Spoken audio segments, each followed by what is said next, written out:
like a bank teller. Me and Hova and a bank hella. Paper cuts until you hate cheddar. I take that back cause I am straight cheddar. Fuck with me, you know I got it. Fuck with me, you know I got it. All right, everybody, welcome to another episode of the Ganas Network podcast. Homero Guerrero here. Happy Monday. This is Pablo. Fun day Monday. Yeah, right. Everybody hates Mondays, right? At least the masses, they hate Mondays. Well, what do you mean by the masses? I used to hate Mondays because my job sucked. Yeah. Most people who have sucky jobs Mondays are don't dreadful. like Mondays. Well, they say that I think people, I could be wrong. I make up numbers in my head all the time, but I think statistically, most people get heart attacks Sunday nights because the idea or the thought of them having to get up the next morning to work kills them. Did you hear about that, heart attack Sundays? Must be a statistic Can you you made guys up in Google your it? head. Can you guys send that to me? Must be a statistic you made up in your head. I've never read that, but but for the most part, I get it. I thought I heard that at a briefing once. It could be true. Hey, it could be true. You know, for all we know, people do have heart attacks on Sundays because they're just dreading the week. Yeah. But most people do have a job that they don't like. I mean, Well, saludos, everybody. I'm excited to have you guys back here and listening to us. We're very excited that, this year, as you guys can tell, if you haven't already done so, make sure you guys visit our website. It's now officially up and running. You can go and meet and see what Pablo and I look like. Ganasnetwork.com. There's a little bio us, and you can get all the information on the podcast so that if you do like this, you can subscribe and share this with people, and a lot of other content on there. It's pretty cool. I want to pick this out, and just kind of put you on blast here. Oh shit! You were able to complete a lot of this stuff this week, right? Am I correct? Yes.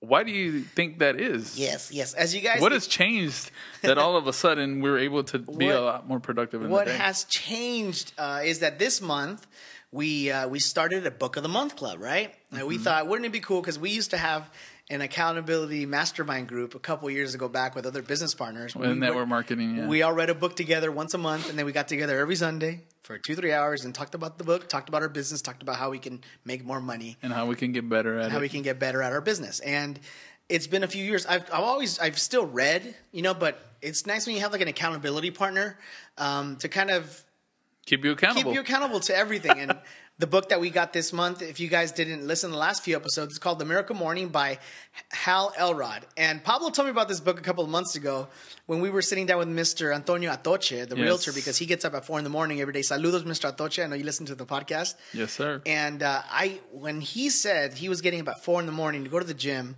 he was out of the gym by 5:30 to make breakfast for his kids, to go to school. Walk them to school. Yeah, I was like, this guy is crazy. How is he doing that? This gentleman is, I don't know his age, late 40s, early 50s. I don't want to offend, but man, that's hard. I can't do that. That's not me. I've never done that. And we got the book of the month, The Miracle Morning. And honestly, Pablo, thank you for recommending it.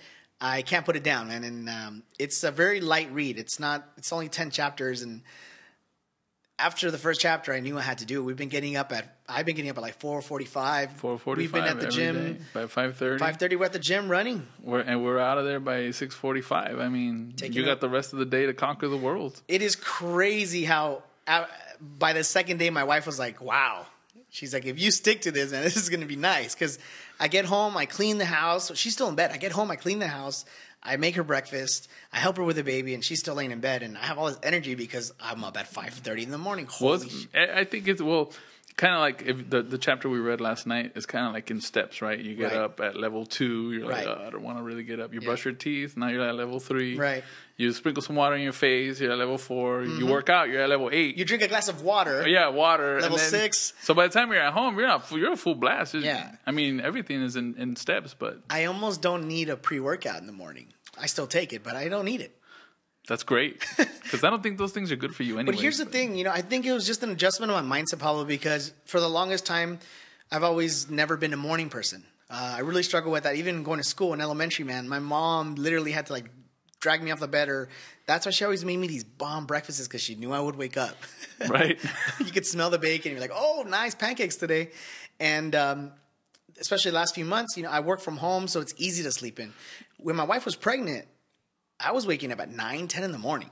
The good life. And then starting my day. Right. And this is amazing, and I'm thankful for this book. If you guys did order it, if you haven't done it, go for it. You can catch up. I'm on chapter 6 or 7, and I just wanted to read a little part of it. I actually brought the book to the podcast. I wanted to share this one little section. I was like, holy shit, I read it this week, and I said I have to share it. But what's up? But before you say that, you just said something that most people say that are not morning people is you program yourself to say, I'm not a morning person.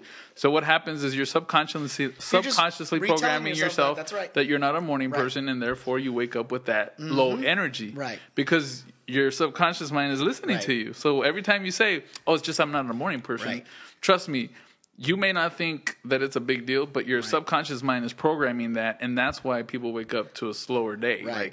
Oh, you know what? I'm going to start my day at 9.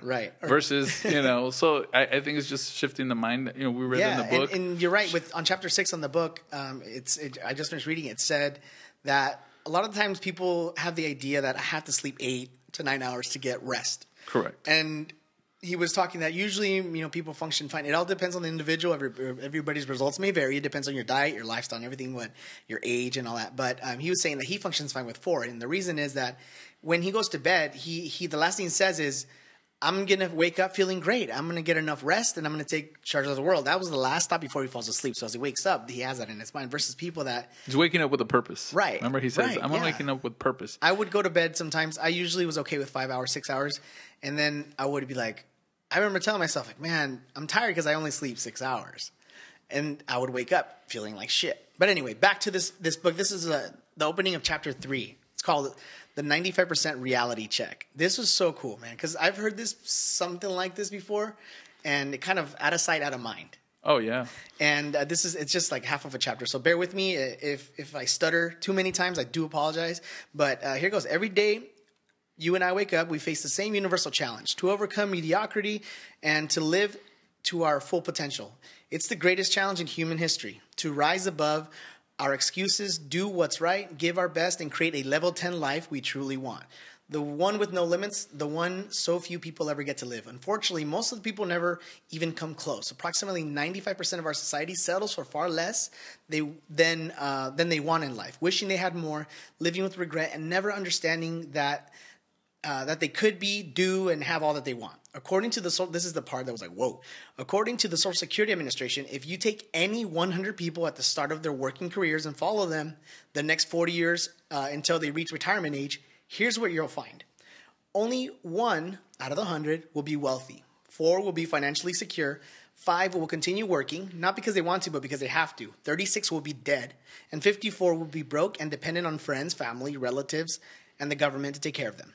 Monetarily speaking, it's only 5% of us who will be successful in creating a life of freedom, and 95% who will continue to struggle their entire lives or be dead. So the crucial question is, the one that we must explore and find out the answer to is this: what can we do now to ensure that we don't end up struggling like the 95% of the majority will?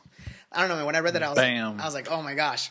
That's scary, man. Either way, life's going to happen. It's just a matter of what you do every single day. Every day counts. And, we set goals and whatnot, but it's really like one day at a time, man. And getting up Monday, setting my alarm Sunday night at 4:30, I was like, I took a deep breath, like, I can do this. And it was like 10 o'clock because my daughter was still up.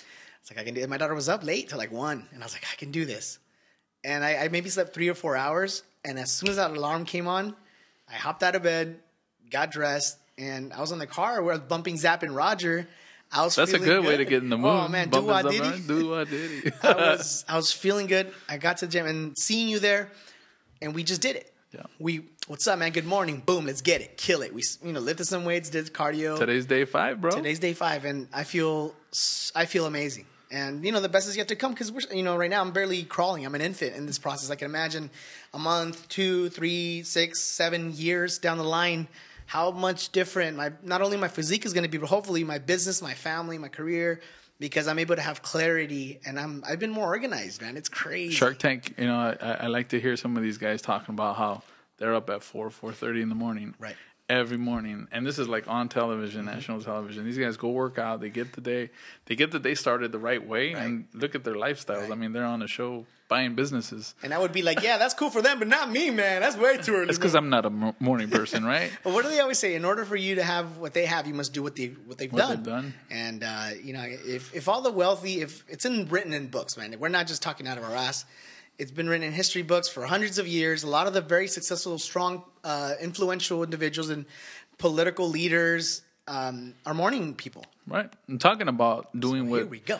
Like if you see someone that has got what you want, then you need to emulate what they've done in order to have that type of success. So talking about that, same thing with weight loss, right? Sometimes people try to figure out how to lose weight by themselves. Yep. Sometimes you even need a mentor in that area. Mm-hmm. So I'm real excited today. It's going to be hot. It's going to be fire. You guys, I would recommend, I'm not kidding, I recommend you guys get a piece of paper and a pen. Not because we're going to drop these motivational, inspirational quotes you're going to write in a room and you're going to change your life. No, but because the individual that we're going to have here today is going to share some, I think, really cool, simple, basic principles that he's not just studied and heard about, but actually applied and has gotten amazing results. So it's the new year, and a lot of people's biggest resolution is I want to lose weight or I want to be more fit. Yep. I had too many tacos, too many tamales. And we couldn't have a better person in the room today to share their amazing story about how they were able to do it in a year's time frame. Yeah. And transform his entire life, because I'm going to let him share it. So Mr. Eric Duran, good friend. I actually met you a couple years ago through family. Our wives. We're familia now. That's right. We are family now. Our wives are cousins. That's right. Through marriage, okay. Yeah, and it's so beautiful. He was actually Father Pastor Rabbi Eric. I did officiate your wedding, yes. How cool is that? But man, honestly, I love food. You love food. I remember when we would hang out, we were like, we talk about food, and we would always chow down. Food porn. True food porn, right? Yeah, well, it's I mean, our lives, really, were around food. Latinos, right? Yeah.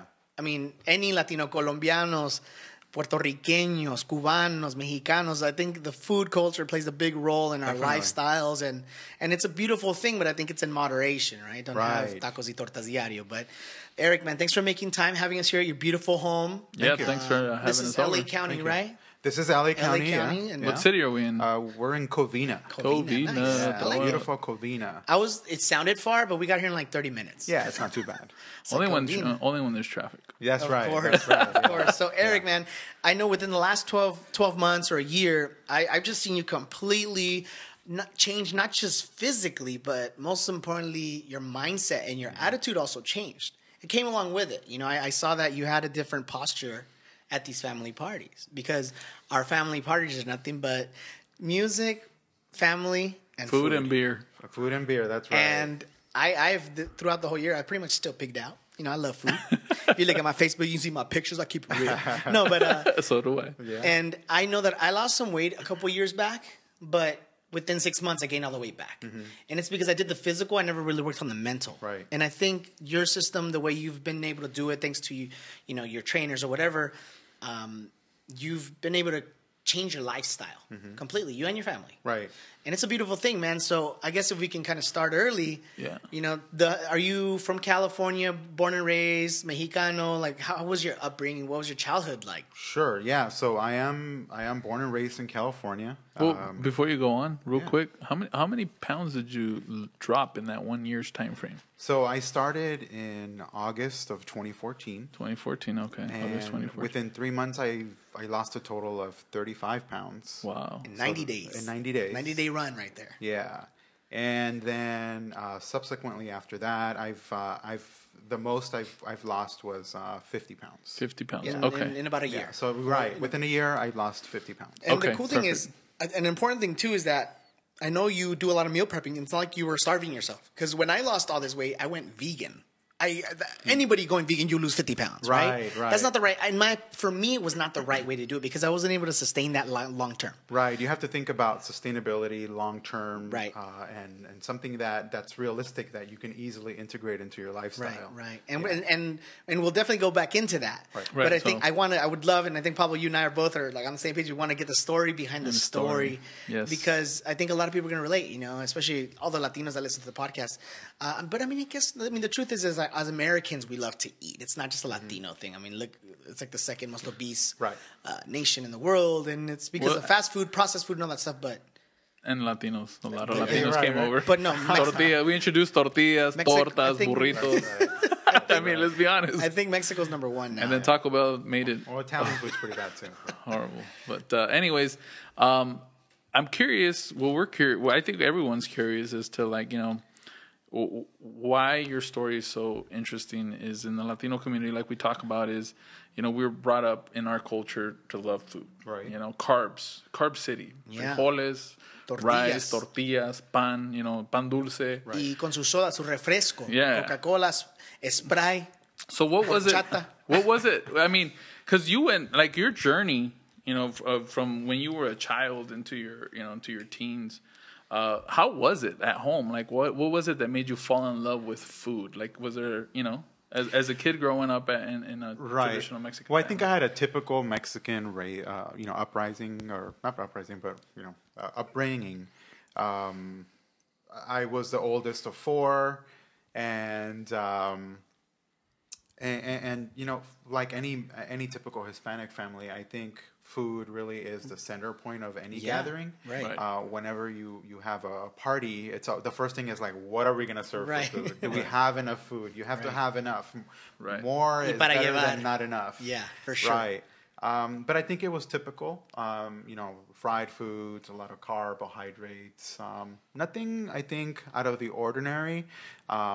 My mom tried to integrate vegetables as much as she could, but nopales, right?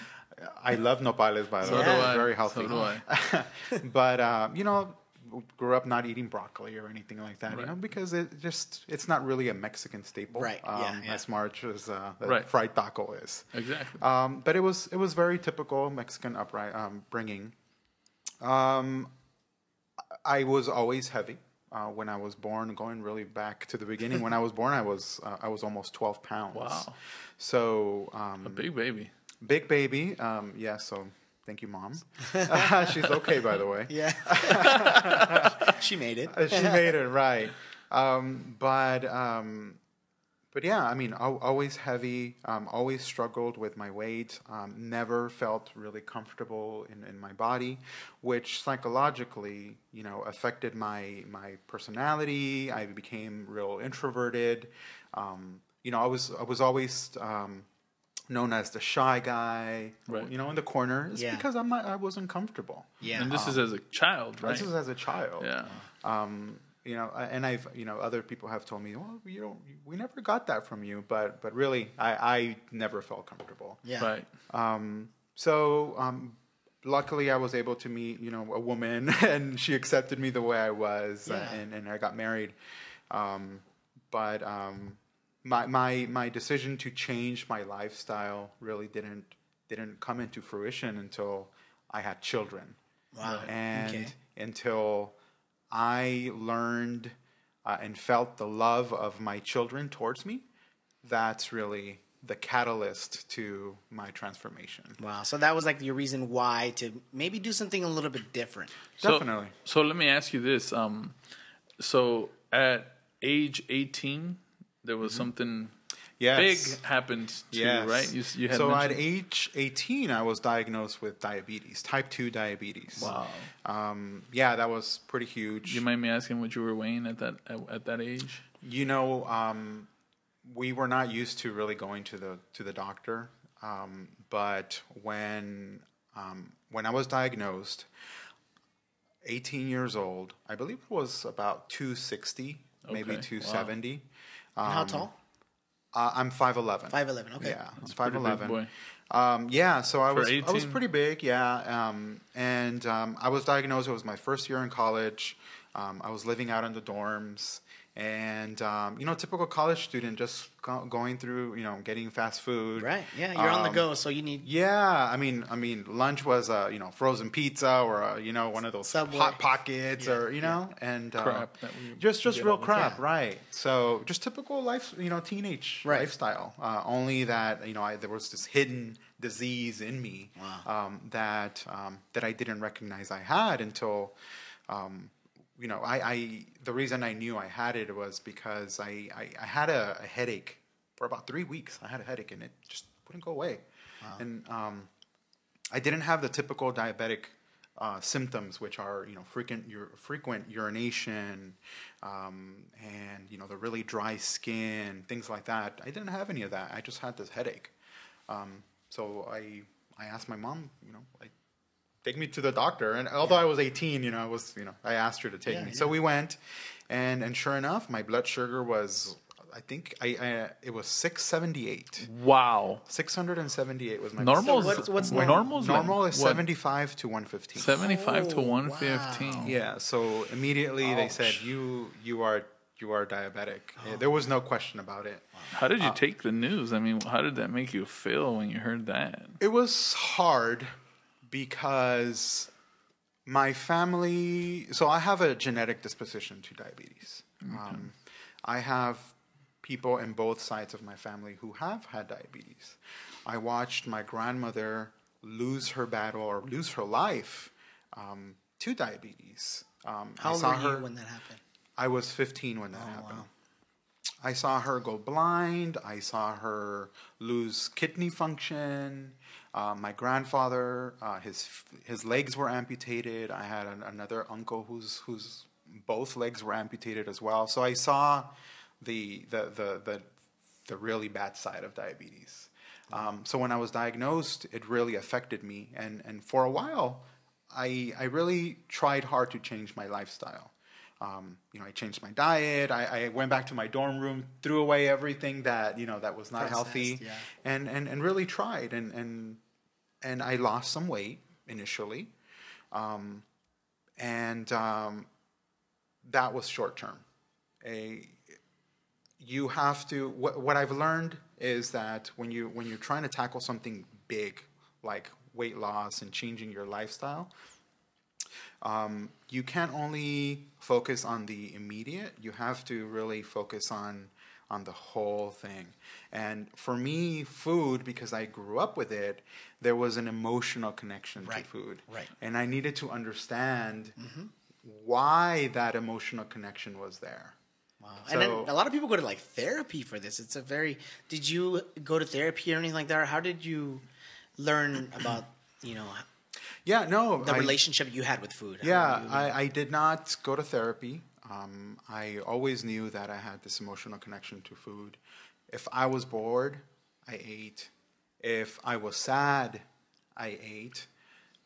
Stressed. That's when I eat. So it's an emotional eating. Emotional eating. Which means any kind of emotion can trigger...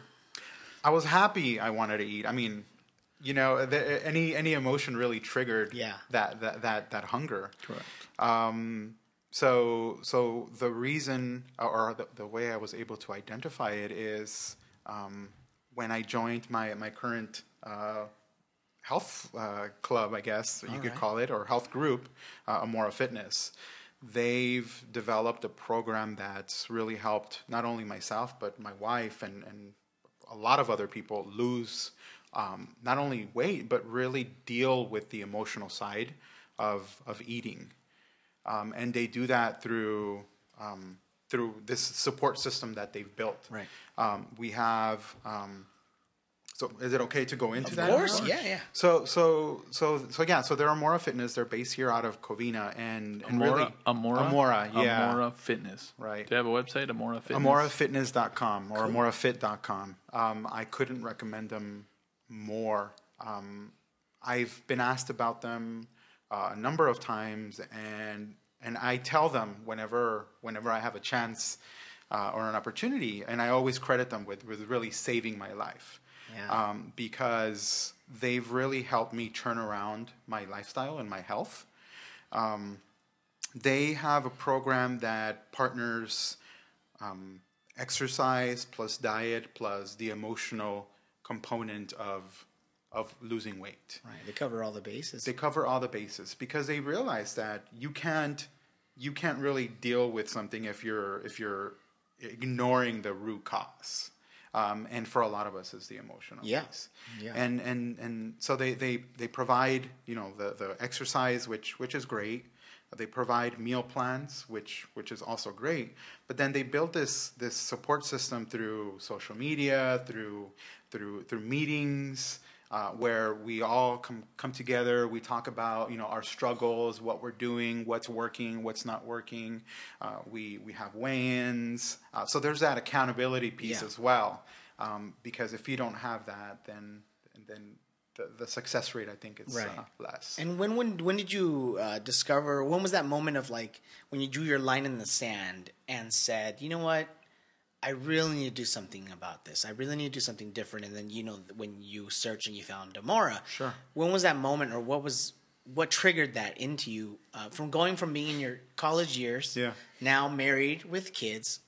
When did that happen, or how did that happen? So it was a buildup, really.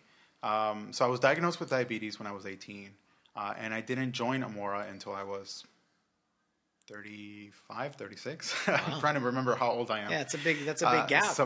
So within that time period, like you said, I did get married, I had kids, but I was also neglecting my diabetes. So at my heaviest, I was 287 pounds.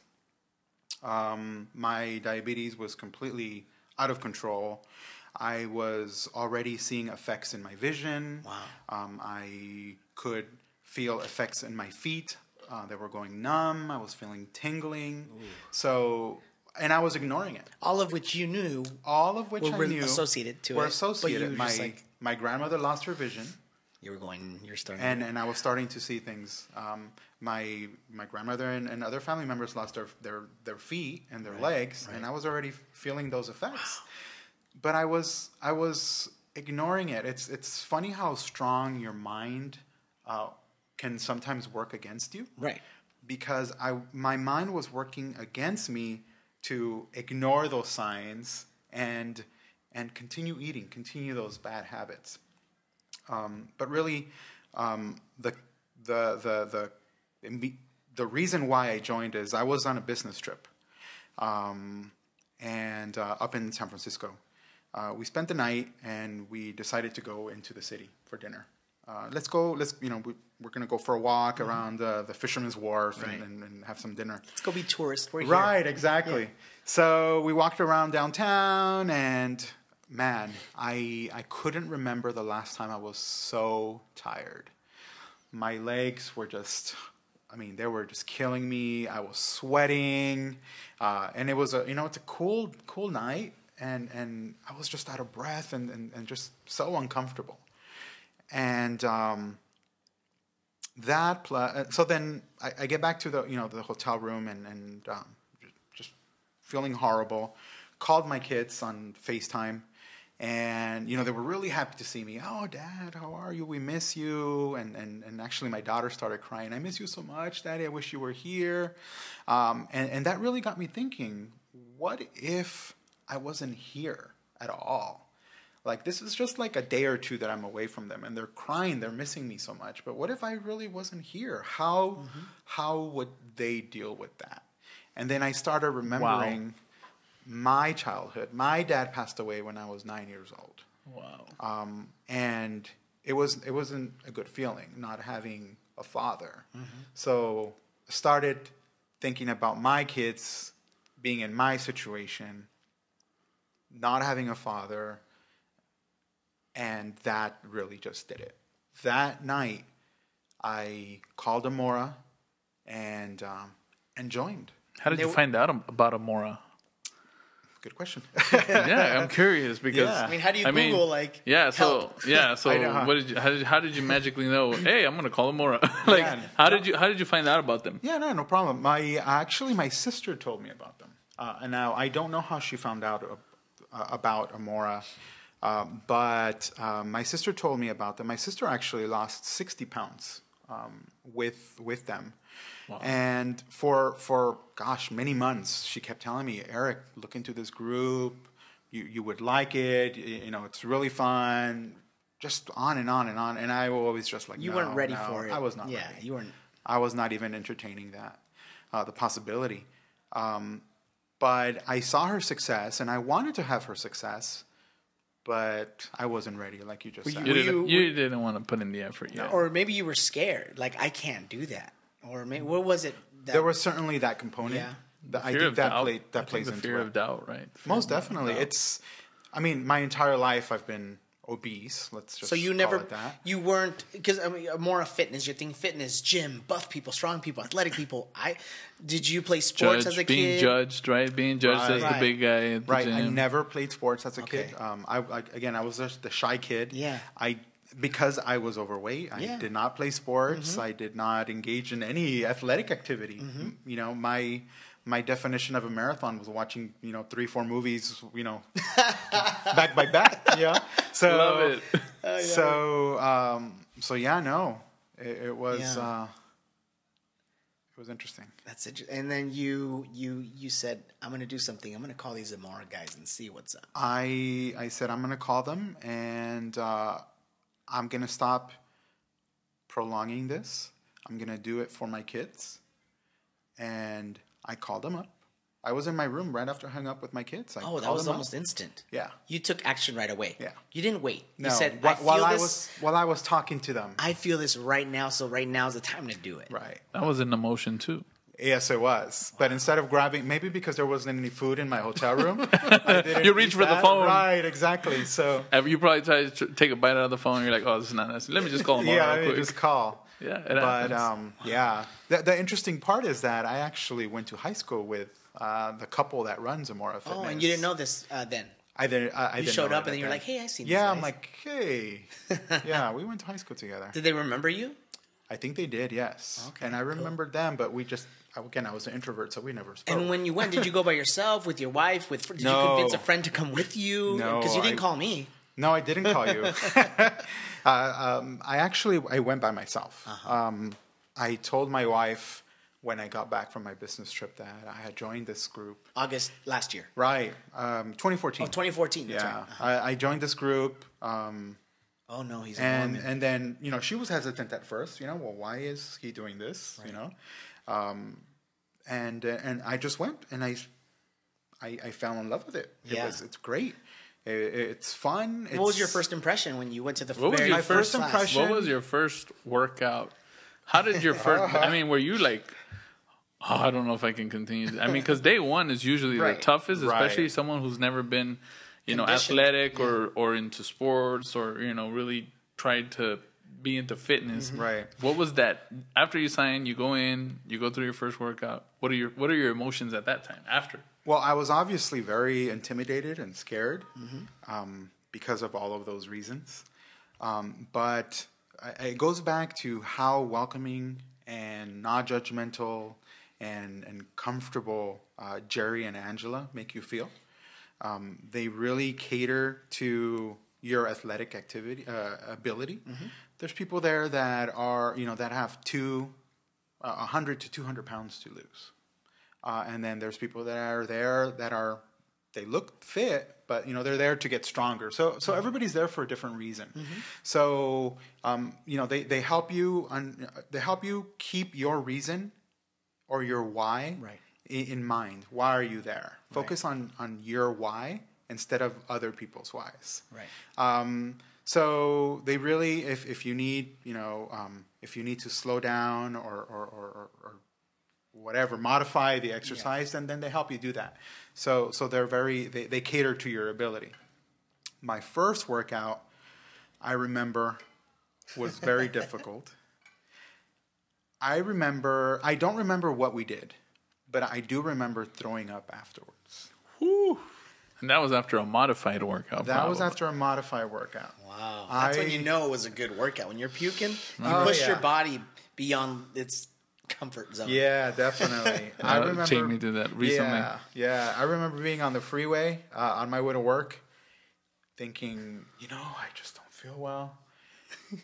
And then I felt it coming. I grabbed my lunchbox that was right next to me, and poor then I just lunchbox. puked right in the lunchbox. Man. You said hello. So Yeah. you went to this boot camp early in the morning, I'm assuming? Yeah, so I went at 5:30 in the morning. Did you call in sick? Did you call in sick? No, I kept going. I was already in Glendale, so Oh, man. might as well keep going. Oh, so you got home, you showered, you got ready, then you went to work, and then yeah. you threw up on the way after the Damn. Talk about like a after effect. Yeah, it was a crazy workout. What'd you have for breakfast? Oatmeal and egg whites. Okay. So since then, you made like a good, healthy breakfast. Yeah. So do you think that it was also because of? I mean, I'm assuming when you went in the first time, they kind of prepped you with meal plans. Yes. And that was probably your first time really eating just oatmeal and egg whites. That's true. So plus right. with a combination of an intense workout and a new diet with bland food that's right. No tiene, sabor, that sabor. it just kind of you learn to. It's new. Yeah, it's new. Definitely. The physical's new. The diet was new. Your body's like reacting. What is it's a combination this? of everything. It's Definitely. change, yeah. Obviously, the poor lunchbox got it. Yeah, that's true. Wow. Yeah, all that meal prepping for nothing. So you ate out that lunch. Yeah, I think so. So what was your first day now? Okay, so now take us through that day at work. What'd you have for lunch? So you meal prep? Oh, I don't recall. No, I mean, did you meal prep on the way? Like, did you subconsciously program yourself to say, okay, I went to the gym today. I want to eat healthier throughout the day? I do that now, maybe more than I used to before, especially early on. But I did make a conscious decision when I joined that for 90 days, 90 days is a short time. Yeah. For 90 days, I'm going to focus on doing this, and I'm going to focus on doing it right and being successful at it. And if I fail at the end, it's because of me and me alone. Right. But I needed to make a conscious decision to give it my 100% for 90 Quitting days. was not an option. Quitting was not an option. You're My doing life the 90 days. was in the line. And eating right My for wife 90 was on the days was on the line, too. Right. Wow. You heard that? Yeah, it's amazing. Right. I'm just making sure you heard that. That's amazing, man. Yeah. So with this 90-day challenge, was this a challenge that you had on your own, a mental challenge, or was it a group challenge where boot camp 90-day run, or how was that structured? No, so the way that Amora is structured is actually run in challenges. Got it. So they do 90-day or 45-day challenges. So you join the challenge, and then you dedicate yourself to, those 90 days, I'm going to follow this meal plan. I'm guessing they do a weigh-in. Exactly. They take your pictures, they take your measurements, all of that. That's cool. So, it's a personal trainer as a group, I'm guessing, Definitely. it seems like. So you did the 90-day challenge. You stuck to the plan. And how much did you say you lost in that? in 90 days, I lost 35 pounds. How did you feel? I felt fantastic. I remember when I saw you a few months after. Yeah, so I did your wedding. Yeah. And you got married, September 20th. So that was a month into it. And I can notice it was already noticeable. Everybody was like... I had lost, I think it was 18 pounds. Mm-hmm. Wow. 30 days. In 1 month, yeah. In 1 month, I lost 20 pounds. Did you have to go out and buy a new suit? Oh, yeah. Yeah, and that suit now, it's way big. It's in the garage because it doesn't fit. Wow. But yeah, since then, I have a whole new wardrobe. That's amazing. And the cool thing was watching, I saw it went from boot camp to then you were posting like that you're running 3 miles, 5 miles, 10 miles. I'm like, this guy's crazy. Every day almost. I was like, whoa. Well, I have a question for you as far as the 90-day mentality. Sure. The mindset that you have to have, because most people, they always say, oh, as long as you work out maybe 3 times a week. Mm-hmm. So people take that, the people say they want to lose weight, and then they're like, but I'm going to go to the gym 3 times a week. Obviously, going 3 times a week, you're probably not going to get those extreme results like you did. But they also say that if you go every single day, then it's not good for you. Right. But it's just a way. Would you say that it's just a way to help speed up, kickstart your process, or what? Do you understand the question? And were you working out every day, 90 days, or was it 5 days a week, No. 6 days a week? How was that structured? Yeah, so I worked out Monday through Thursday and Saturday. Okay. At 5:30 in the morning. But then I was also working out Mondays and Wednesdays at 7 p.m. On your own? So there was a couple No, of... I would go With to boot Amora. camp again, right. Oh, wow. So you were like doing 2-a-days twice a week. Mondays and Wednesdays I was working out twice. So you did 7 workouts in a week's time frame. Correct. But there was 2 days did where rest you did 2 doubles. days. Yeah, but there was 2 days where you went double out. Right. That's like high school with football when you do like... That's morning. right. You go in the morning and then you go at night. That kicks your butt. Yeah. Well, I was really interested in making a dramatic change. And I thought, why ease into it? Just jump into the deep end and learn how to swim. You either learn how to swim or you die. And that was my mentality. And again, that was never my mentality before I made the decision. I was never like that. But, again, that reaction that I got from my kids, the vision I got of them and my wife being alone, that really was what did it. There's no greater why than that. And Omero says that you got into running all of a sudden.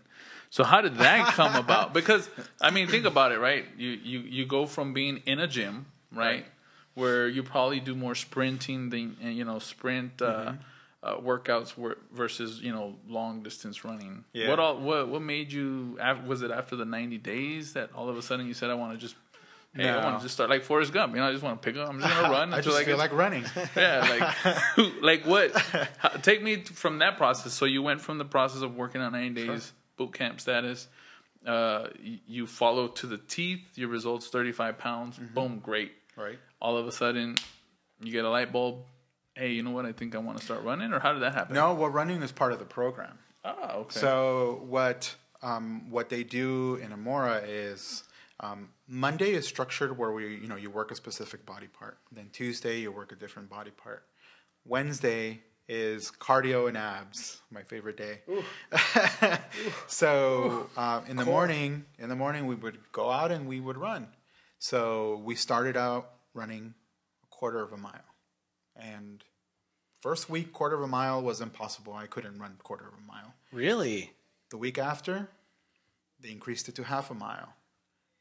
So couldn't run half a mile.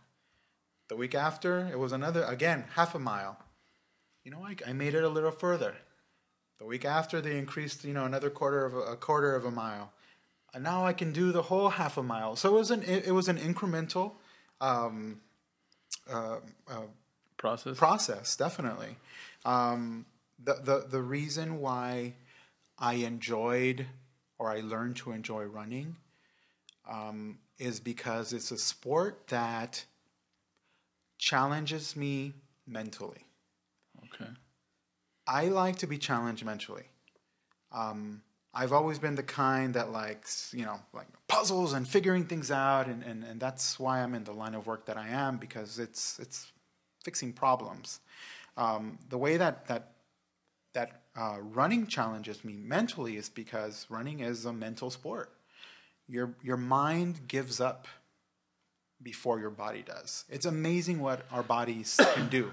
Our bodies can survive in the woods in a car for 7 days without food. Right. But you're telling me that your body can't run a mile? So I had that mentality. No. I'm going to do this, and I'm going to tell my mind, no, you can do this. So whenever I was out there, I was constantly having an argument with myself. Keep going. Make it to the corner. Okay, you made it to the corner. Okay, now make it to the stoplight. Okay, you made it. You can still breathe. Make it to the other one. Okay. So it's constantly trying to talk myself into going farther. So after 90 days, how far were you able to run without stopping? After 90 days, I believe I was up to maybe 2-3 miles. Wow, that's pretty good for 90 days to train from someone who's never been athletic again, never really done any fitness. Clean slate. Clean slate from scratch. And in 90 days to be able to run 2 miles solid without stopping, that's pretty impressive. Right. I started... good job, by the way. Thank you. That's awesome. Yeah, that's crazy. Thank you very much. That is amazing. So, I am not a runner. Mm-hmm. What would you recommend for me? I mean, don't get me wrong. I've played sports my whole life, right? But I played baseball. How much running is there in baseball? From from home plate to first Right. base. That's about as crazy as it got. But, Right. And I played soccer, but I didn't really play. I was on the bench a lot. So me, You're the goalie. So when I say I was athletic, you get my point. Xbox. No. What would be a good way for someone like me that is not a long distance runner? Right. I ran the mile or two. I was okay with that because football we'd run the mile, or a little bit more. What would you recommend a good way to start?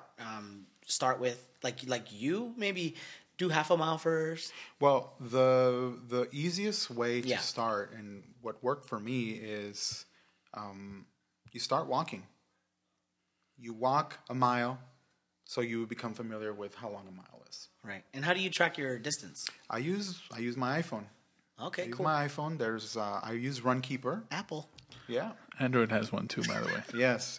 I think all the phones What's it have called? them. It's called Runkeeper. So Runkeeper. Runkeeper. Okay. Yeah, I love that's that what I app. personally use. All right. And Yeah. it tracks your GPS. I have that app. I just don't use it for running. I do use it for when I walk my dogs. Oh, you use there it you in go. Or when I go biking, Yeah. because it has a bike, yeah, you can yeah. pick like what you're doing, right? But it's a great app. Oh, Yeah. If you use it for running, I Runkeeper. can run. And it's a free app, right? Yeah, it's Free. totally free. Nice. But you just you start walking. I just started walking, and then you walk, and then you make a conscious decision. Okay, I'm gonna now run for 2 minutes. So you walk 5 minutes, you walk 2 minutes, and then you run 5 minutes, or vice versa. You walk 5 minutes, run 2 minutes, and then in a week you do that for a week. The following week you increase it to 3 minutes running. The following week you increase it to 4 minutes running. Before you realize you're running more and more and more. I think what a lot of people do is they burn out because they try to just jump into running and they try to run a mile when you've never done Too it much, before. too fast. And you burned out and you're like, you know what, I can't do this. So you quit. You have to ease your way into it. Right. No, that's pretty cool. So now in this whole transition, you're a married man, right? Yes. You have 2 kids. You have a full-time job. Mm-hmm. Most people's excuse is I don't have enough time to go to the gym, and I say that because I've been one of those people for a very long time, Right. where I was just like, So by the time I'd get home, it was like, well, it's already late. I'll try again tomorrow. Because I've had that battle. I mean, myself, I've been overweight for a very long time. So as you're going through this transition, how is the family supporting this? Like, was did the wife say, I'm going to jump into it too? How did you manage the time with your work schedule? Figuring out making time to go to the gym and still, go to work and then be a husband and then a dad, and you know what I'm saying? Right. So and then as you're going through that, at one point did your wife decide, I want to do this with you, or I'm going to start cooking better, or like how did that whole process happen? Yeah. So waking up early has never been a real issue for me. I've always woken up early. So that wasn't hard. My wife at first was not on board. So I joined, and then she actually joined after your wedding, which was maybe 5, 6 weeks after. Right. So I was having to do my own, cooking, etc., because it was So not she a was joint. preparing meals for the kids, for example, and then Right. she would have a different dinner than what you would? Yes. Okay. You were just like, I'm doing this. I want to say that she Yeah. would help me also. Yeah. Right. She would make a little side dish, and Right, of course. not add salt to it or things like that. Right. Add extra vegetables. So she helped a lot, but she wasn't on board as far as the working out and the diet. Yeah, she didn't feel like she probably needed it at that time. That's she a probably question for wasn't- her. It was probably somewhere where she was probably not ready. Right. But what do you think switched her mind after the wedding? Well, she started seeing my results, and she started Like, seeing dang, husband, looking good. and I can only imagine that it was because of my results. Yeah. I thought you were People saying because of my body. The transformation in the body. Look at my sexy body. Well, I'm sure that plays into it too. And people started making comments, Yeah. etc. So she decided to join as well, and she's done great. She's lost a total of, I think, almost 40, 50 pounds also. Wow, that is amazing, man. Power couple right there, doing it together. right. I think it's just so cool. One thing is doing it, but then as a family, it's almost like even more. Right. More accountability. Yeah. But going back to your question, balancing the working out with family and work, it is a little challenging. There were times when I couldn't work out in the PM because I had, a deadline or whatnot. But then that's when you have to really, I'm a project manager, so you just use your transformation as a project. What are That's a nugget right there. There you go. Yeah, project manage yourself. I know week by week what I have to do. I know week by week what I have to do for family, for work, and for diet. And you just manage it. If I have a conflict, then I move things around. Right. But I always found a way to get it done. Right. And before you were working out, you were always a structured person. You just added it. Exactly. And you made it part of your life, and now it's just what you do. Yes, and I now have less time with my kids, but the way that I think about it is I may have less time today, right? But in the long term, I'm going to have more time with them. So I'm kind of making it up. Oh yeah. So the time that I do have with them is more. It's more special. It's more, and it's better. And the cool thing is that you're your kid's hero. Yes, you're Superman. Yes, I am. You're the Incredible Hulk. That's right. And you're leading by example. Right. And I know your son was playing soccer just a couple months ago. Your daughter's in like a running club, and that must be so cool. Because it's like they see this, then they get ideas. Like, but I want to go to the park. Yeah, and you're also changing like the legacy, right? That stigmatism that Latinos have of eating, loving, and being emotionally attached to food, and you're kind of changing and saying, but you also got to make time to be active. Yes, and you're planting that seed at a young age, and that's very important. Like we still love food. We just don't have to have tortillas. I love every food. Night. Right. I love food. Yeah, just different new foods. Yes, new foods, and then also we. As a culture, I think not just Hispanic or Mexican culture, but as a country, we reward ourselves with food. Right. Correct. Oh, you got a promotion. Let's go out to dinner. Mm-hmm. Well, the way that I started doing is, you know what? I did something great, or I reached a milestone. I'm going to go get myself some new running shoes. Nice. Or I'm going to go get myself, a smaller pair of pants. I'm going to go get a breakfast burrito because I worked out 5 minutes. That didn't run through my mind, no. So I rewarded myself with other things. Right. Replaced your food your as a reward system was modified. Right. You have to modify your reward system. That's so cool. Yeah. That's awesome. That's a great way to put a twist on it. Yeah. Right? Instead of saying, hey, I'm going to go splurge on some fast food today because I worked out for 5 days. Yeah. Oh, okay. Well. And it happens. Yeah, and not to say that I don't eat anything that's unhealthy. I still enjoy a burger and fries, but it's just not every week. It's not every week. Right. That's really a treat. What's your philosophy, or what have you been taught about like cheat days, cheat meals? What has worked for you with that? Oh, what's worked for me? I haven't really given much thought to that. But I think that if you completely eliminate, quote unquote, real food, I think that makes it hard to be successful long term.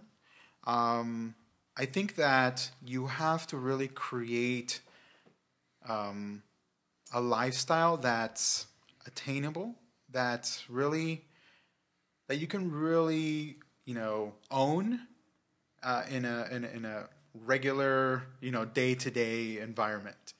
So I could go in and say, every day I'm going to eat brown rice and grilled chicken and vegetables. Right. Morning, lunch and dinner.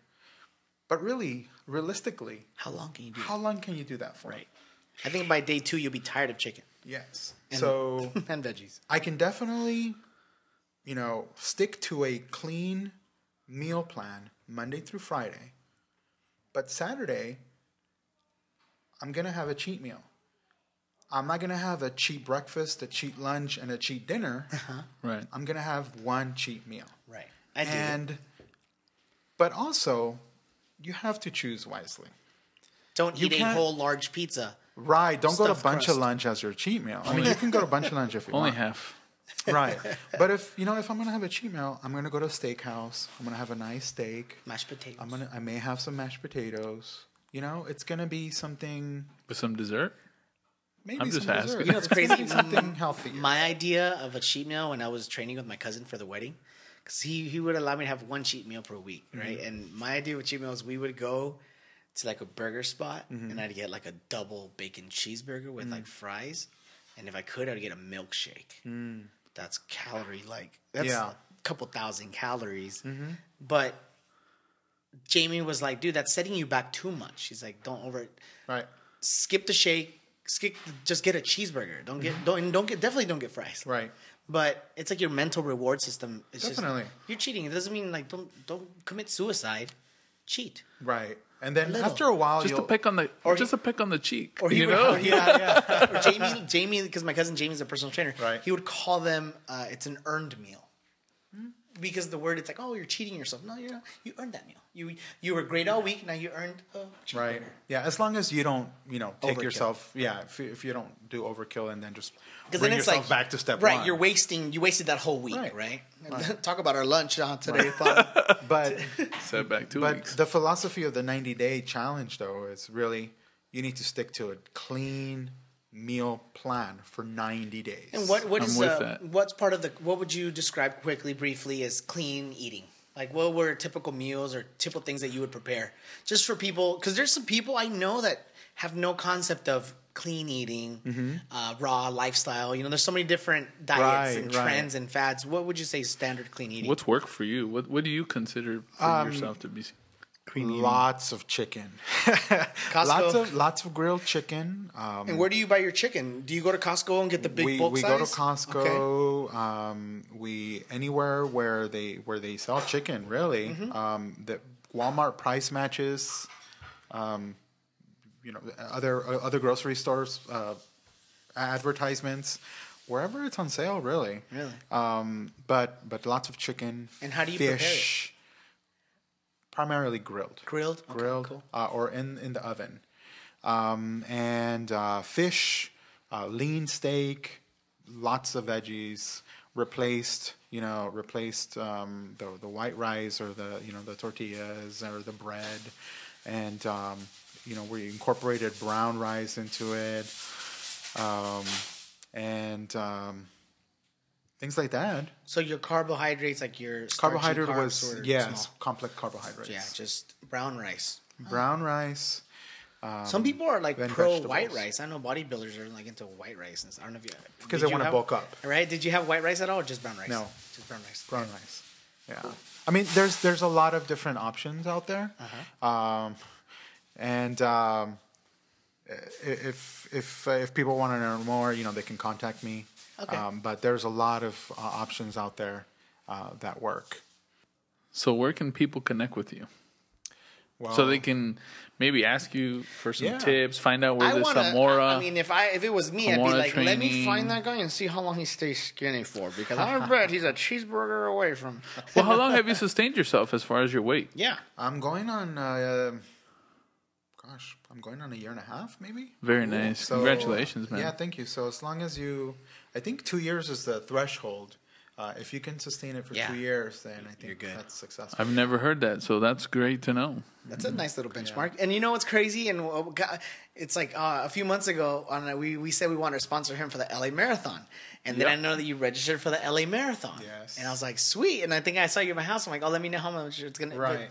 But then you just suffered an injury. I did suffer. What the heck happened, man? Too many marathon running. You break your ankle. Too danger. Did you hit by a car or what? What happened? No. So I got injured working out. Ooh. Yeah. So warning. Yes, and I hear a lot of people saying that's why I don't work out. Oh, of course. But right. That's why. That's the real reason. The chances of you getting injured during the gym are like, I mean, depending on what you like, CrossFit. If you go do CrossFit, they say like 80% of people with CrossFit get injured in like the first few months because with CrossFit there's just so much weight tossing. It's all about and form, stuff. dude. Yeah, and if you don't know the proper form, and that's it. Form is more important than like weight and showing off. So what happened? So like you said, I was training for a marathon. I was running a lot. How many miles a day to prepare? I was running every day. Every other day. So I was running Tuesday, Thursday, Saturday from 5 to 6 miles, and then Sunday I was doing longer than 10 miles. So that was my training for the marathon. That sounds far. And still doing boot camp? So the days that I wasn't running, I was doing boot camp. Nice. Yeah, so doing boot camp, lifting weights, because if the running, it's if you have to have strong muscles, right? Because you don't realize that you're using your arms, you're using your abs, you're using your back when you're running. It's not just your legs, right? So well, if you run properly, you're right. You have to have the right form. And I know that we've been saying boot camp, but what does the typical boot camp consist of? Is it a combination of like high interval stuff like box jumps and maybe some weightlifting and some like burpees and jumping jacks, or what is a typical boot camp? Is it a combination of a bunch of different stuff? Yeah, it's all that. Yeah, okay. Burpees, push-ups, like circuit jumping training. Jacks, exactly. It's high intensity. Do they do a workout of the day? Like this is today's workout. Yes. Because I know CrossFit does that. They call it a WOD. Yeah. They don't really like post it. This is the WOD, but they design a workout for the day, and that's what we do. Yeah. All right, cool. And everyone just tries to do their best to keep up and do everything. Exactly. At their own pace. You do it at your own pace. Cool. No one is, yelling, behind you, go, go, go. You really go at your own pace. Yeah. That's cool. Very classroom, like almost like setting, it seems like. Again, it's very this is the homework and very non-judgmental, very, supportive, and you do what you can. Well, you have all levels of fitness in there, so you gotta try to make it as general as possible, right? As generic. And it's cool, I bet, because at first, you were the new guy, heavy in the class, and now they share your testimonial, right? And you're someone that they look at like, that's the guy, right? That lost 50 pounds. Yeah. Cool. Do you get people asking you questions? How'd you do it? What do you eat? Yes, I get that a lot. Because I know they made a really cool promotional video for you last year. They did. And you shared it on social media. A lot of people shared it on social media. Right. And so how is that working out for you now, being on the other end of the coin, in a sense? It's interesting. Because family even too, right? Yes. At parties, they see you. They're like, whoa, Eric, what are you doing? Right. Well, I noticed it's weird because I noticed that some people, come up to me and say, wow, what are you doing? You look great. But most people are either embarrassed or uncomfortable to bring it up because maybe they have their own insecurities about their weight. Right. So I encounter that more than the latter. But it's great. I am more than willing to talk to anybody about what has worked for me. Yeah. Because I feel fantastic. Right. And it's like there's no secret sauce. You're just... No special pill, no special... right.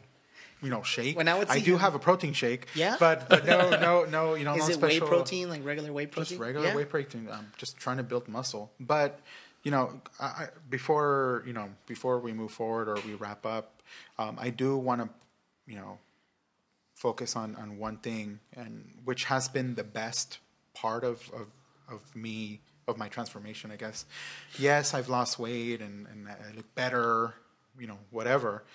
But the best thing that happened was that I was able to control my diabetes.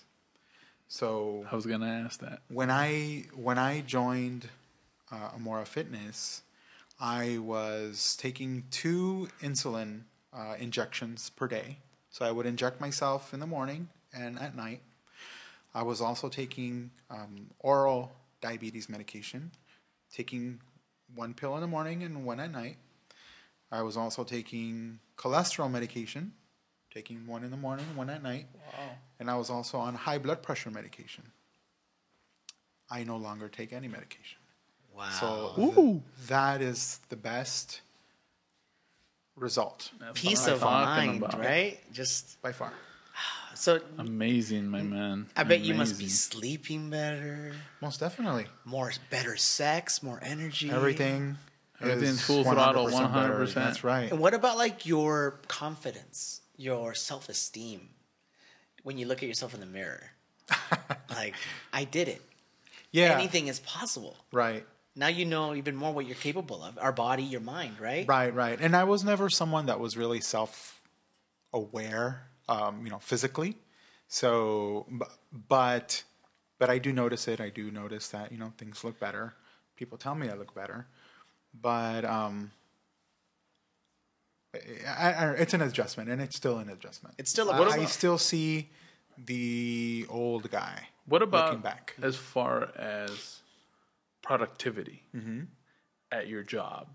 Do you feel like you've become more productive, more alert, like more mental clarity? Like, do you feel like, because I mean, you were able to tackle this huge obstacle, this project, like you said, so if you were able to tackle one of life's biggest obstacles, which is handling, nutrition and fitness and living in this crazy world that we live in, do you feel like you've just become more productive at your job, more, your mind's a lot more? Yeah, most definitely. I think it really helped me in that arena as well. I was definitely more engaged. I was definitely working longer hours because I had the energy to do so. Right. And it was recognized at work, where the quality of my work was better. I actually was awarded some awards because my productivity, my accuracy, it all improved. Nice. So weight loss and health is not only about the physical, but it's really an all around benefit to someone's life. To all other areas in your life. Huh? That's awesome. Yeah, I mean, look, he's adding so much. How many more years have you given yourself and your family now, to think, you'll be around for your daughter's wedding. Right. 20, 30, 40 years I from hope. now. Yeah, Right? exactly right. No, she's never going to get married. Your son going to university or whatever. Like, that's pretty cool. That's the greatest gift. Because in reality, you're doing it for them, man. So that's pretty killer and kick-ass. And see, there you go, guys. We have an amazing example. I don't want to say an everyday guy because you're definitely a special guy. But, it's not like you were a college athlete and then took some years off and lost weight. Because, there's those guys, too. I was thin in high school, got fat after. And I'm less fat now. It's all a process. Everybody's in a different stage of their life, but anything's possible as long as you make the decision and then you take immediate action. I think that was essential for you. You took immediate action. You didn't sleep on it and then fly back home and then say, "Let me." You hung up and called. And I think one of the biggest nuggets I got from today was the first 90 days are the most important because you're really kickstarting something else. You develop those habits in 90 days to where you're now, you were able to do it in that 90-day challenge, and then you tell yourself, I'm going to do another 90. But then you say they came in 45 and 90-day challenges. So I say, now I'm going to start another 90-day challenge. Right. That was cool, man. That's a great tip there for everybody out there. If you really want to lose weight this year, if you're really looking to be more fit, take the first 90 days serious. Right. Jumpstart it properly. Right. So that you can see the benefits and the advantages of those first 90 days after. And if you guys are in the Covina area, Eric here highly promoted Amora Fitness because it's changed his life, and he knows many other people that they've helped. So if you're locally in Covina, hit up Amora Fitness. But the cool thing is that it seems like now boot camps are becoming very popular. Yes. And there seems to be personal trainers everywhere, so there's no excuse, right? And even if you don't know a personal trainer, or maybe you can't afford a boot camp, or because those things aren't cheap usually, I know that you can go to the park for free. You don't have to have fancy $200 running shoes to go and walk around the park. Or you can just go for a walk. Or a gym can be fun too. Right.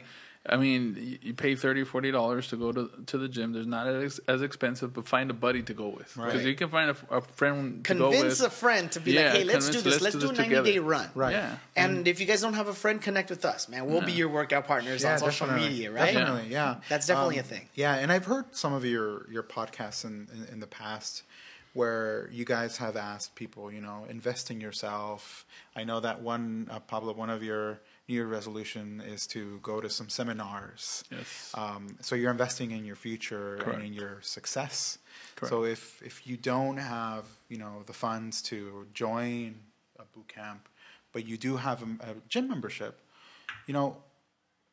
invest, yes, it can be a little expensive, but invest in maybe like 2 or 3 personal training sessions. Yeah.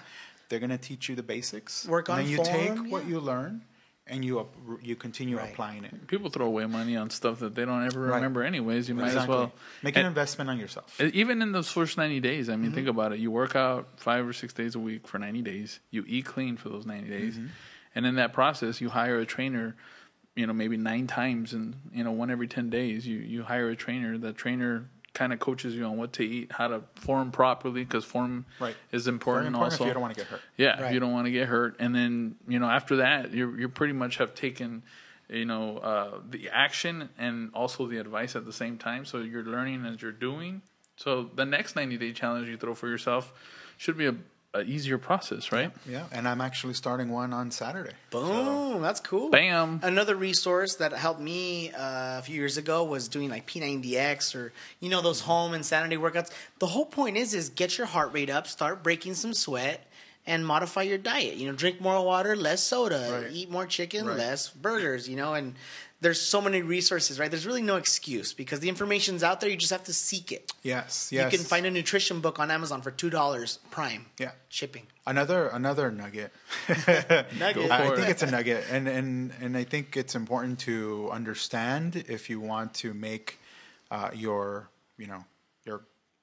goal a reality, is to understand that it's 20% exercise and 80% diet. Oh, that's key, man. That's huge nugget, man. Yeah. We should have started with that. If you don't have a proper diet, you can exercise, all you want, 8 hours a day.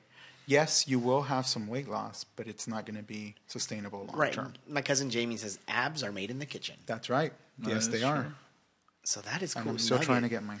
Thanks for bringing that up, man. That's a big nugget, guys. So there you go. I mean, spend more energy on your diet than you do.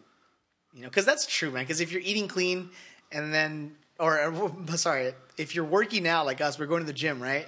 But then we go have In-N-Out every day for lunch. It's like we just totally defeated. Which we don't, by the way. I'm like, wow, that's nice. Today we had some gumbo, but that's an exception. But you know what? It's all about choices. Right. Go to In-N-Out, have a protein burger. That's my wife right there. But disgusting. Protein burgers are the best. Protein burger, no cheese, but add the tomato. No, you can't have animal style if you want to lose weight, dude. Oh, that's true. So in this 90-day eating clean process, I am kind of curious. In those 90 days, did you allow yourself one cheat meal a week? Not a cheat day. I'm not going to lie. Meal. Yes. Okay, I'm asking because some people still lost all that weight. I'm asking because somebody who's listening can say, "Man, I got to be strict with myself in those 90 days." Insane. And that's okay. You can, but I mean, you can still allow yourself that cheat meal, not the cheat day, which means let's start with Denny's or IHOP breakfast, and then for lunch, I think I'm going to do Wendy's, and then for dinner. We're going to a steakhouse. That's a cheat day that you probably just set back yourself. Or some people do like instead of a cheat meal, they'll do a cheap treat. Like they'll have a cookie. Yeah. Or they'll have a piece of pie. That's not enough, right? No. The cheat meal. Hey, man, but I said it's from Mrs. Fields. It's the big 18-inch pizza-sized cookie. But again, going back to, the fact that it's all about choices. When you're going to have that cheat meal, you're not going to go and have the pizza. You're going to go and have a steak or have a nice, balanced dinner as much as I can be balanced. How you said you have to learn to reward yourself differently. That could also be like considered a cheat/treat. Is if you're working out and you're eating clean 6 days out of the 7, that one special dinner can be a nice steak and mashed potatoes, and loaded baked potato or whatever. But it's just that one meal that you treated yourself to. That's cool. I'm down with that. But I think I can do that. I'm up for the challenge. Yeah, whatever works. I mean, I'm up for the challenge, Eric. Yeah, okay. I love it, man. Whatever works for you, man. It just seems like you've really created a lifestyle. You changed your lifestyle, man, and that's what this is all about. I'm inspired, bro. It's not about dieting. It's not about doing it in 1 week or 1 month. No. It's about just making the decision and sticking to it. That's right. On a day-to-day basis. It's a daily struggle. That's right. That's cool, man. See, you're human. Yes, I am. You're human. You struggle too. Cool, man. Any final messages? No, man. I mean, I'm very excited and motivated myself right now. Just hearing your story, kicking diabetes ass. Thank you. Thank you. You know, there's a lot of people out there, especially Latinos, are one of the highest, diabetic communities. Right? And I mean, it can be done. It can be done. Yes. I mean, and here's a live testimony of that. You can kick diabetes' ass, but you got to make the choice. That's right. Yeah, Jamie has a client that he's been training for about 2 years now. This gentleman is an African American in his late 40s. He's been a diabetic since he was a teenager. And after a year of training with Jamie, same story as yours. No longer taking any insulin, and this guy kills it. Jamie's always putting those videos up. This man is late 40s, man, and he's married. He works a full-time job, and ahí está el señor pushing. So that's cool. It's definitely it's possible. And so there you go, guys. Let's take massive action. I want to send a shout out to our sponsors. First of all, Metro Fund Financial, our very first sponsor that helped us get this Ganas Network podcast rolling. We fix credit. There you go. We have him here. Mr. Paulo Perez, one of the founders of the company. They do credit repair. Anything having to do with credit, guys, if you're having a hard time getting approved for a car or getting approved for your house, or you have negative collection accounts, visit metrofundfinancial.com. Give them a call. Pick their brains, and I have friends that are every now and then ask me, does it really work? Can they help me? And yeah, they work. They helped me. I have other friends that they've helped. It's a legit service. These guys are real deal. They have an office and really cool team, and you're in good hands. Give them a call. Our second sponsor, J&R Landscape, residential and commercial landscaping. If you want to transform your home, commercial properties, anything landscaping, concrete, pavers, visit jrlandscape.co. But Ganas Network, we appreciate you guys. We'll see everybody here on the podcast next week. Make sure you guys leave a review on iTunes. Say how much you loved Eric's story. And if there's any questions you have for Eric that maybe we can ask him via social media and we'll tag him and get his response. I think that'd be cool because usually with fitness, people have questions. Always. If you have some questions, let us know. Email us, ganasnetwork@gmail.com. We'll get them answered and get them on our page so you guys can get your questions answered. Awesome. Make it a great week, guys. Kick ass. Lunes con ganas. Kill it. Fuck with me, I got it. Fuck with me, I got it. Sexy bitch, I hope she bout it. Come fuck with me, I got it. Fuck with me, I got it.